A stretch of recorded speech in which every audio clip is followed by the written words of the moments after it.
guys, welcome back to my channel. Fall season is here, you guys. I love all the colors, the scents, the decor, just everything about it. It makes me so excited. And Halloween is also right around the corner. So I wanted to plan a little spooky Halloween fall date night with Dom and I. I want to do a fun movie night. If you missed my previous vlog, I set up some fall and Halloween decor, including these floating candlesticks. I have a couple fun things I want to bake, and I want to make like a cute setup, and then I'm going to put on the candlestick lights and just watch like a Halloween or fall type of movie. So I wanted to take you along with me so you can see everything I do to set up and get ready for the night. And hopefully this will give you some fun ideas, and you can do a similar version with your significant other, friends, your family, or just yourself if you want to throw yourself a little movie night. I found on Pinterest these little pumpkin hand pies. So I went to Trader Joe's, and they honestly have the best snacks. I'm so excited. Trader Joe's has the best seasonal snack. Fall food is just so good. So I found this pumpkin bread, and I want to make it into muffins. Then I found these hot cocoa bombs, and they're shaped in little pumpkins to make hot chocolate for the movie night. Cinnamon flavored white chocolate confections filled with milk chocolate drops and marshmallows. So it'll be really fun to see these kind of like explode in the milk. These pumpkin spice teeny tiny pretzels. I also stopped at Home Goods the other day, and I picked up this butternut squash pasta,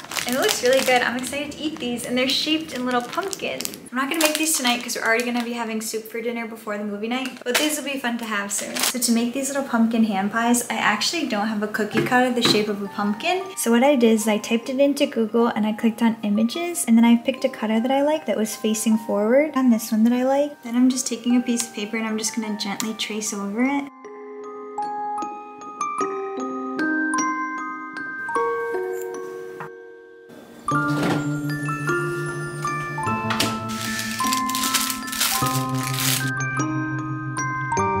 There's three main things to think about when you're planning a little date night or hosting or having anyone over. That's food and drinks, atmosphere, and don't sweat the small stuff. Full bellies equals happy guests or happy partners. Even if it's as simple as a bag of chips, it's always important to have some sort of food item. The second thing is atmosphere. You want to set the vibe and make everyone feel comfortable and enjoy themselves. This could be anything from candles, cozy blankets, making sure there's enough seating, dimming the lights, background music, decor. All of those elements really can tie together and make the space feel very inviting. Just set the tone and the atmosphere for a good night. Don't sweat the small stuff. Don't worry if you burned the food a little bit or you forgot to clean one corner of the kitchen. Not everything's gonna go perfectly, or you might not have gotten done as much as you wanted to, but my advice is just to get the most important things done first, whether it's cleaning the living room, taking out the trash, or baking that one special item that you really wanted to bake or cook. You don't emphasize something that went wrong, like if the food got really burnt, then your guests won't make it a big deal either, or maybe even notice at all.